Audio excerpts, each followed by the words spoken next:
Hello বন্ধুরা, দেখো আজকে বানাবো আমি টমেটোর দিয়ে আর চুনো মাছ দিয়ে চচ্চড়ি। দেখো মাছগুলো কিন্তু আগে ভেজে নিয়েছি, তারপরে সর্ষে দিয়ে দিলাম। সর্ষের মধ্যে কিন্তু আলু আর লঙ্কাগুলো দিয়ে দিলাম।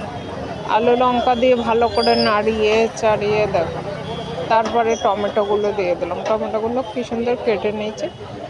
আর হচ্ছে এটা কিন্তু কাঁচা পাকা টমেটো মাছ দিয়ে চচ্চড়ি খেতে কিন্তু দারুণ লাগে। তোমাদের কাছে কেমন লাগছে একটু কমেন্ট করে জানিও। আর দিয়ে দিলাম সর্ষে আর আদা বাটা, আদা সর্ষে বেটে নিয়ে দিয়ে দিলাম চিংড়ি চুনো মাছগুলো দিয়ে ভালো করে ঢেকে রাখছিলাম। দেখো ঢেকে রেখে কি সুন্দর কষা কষা কিন্তু হয়ে গিয়েছে। ভিডিওটা ভালো লাগলে লাইক কমেন্ট শেয়ার করে পাশে থেকো। ধন্যবাদ সবাইকে।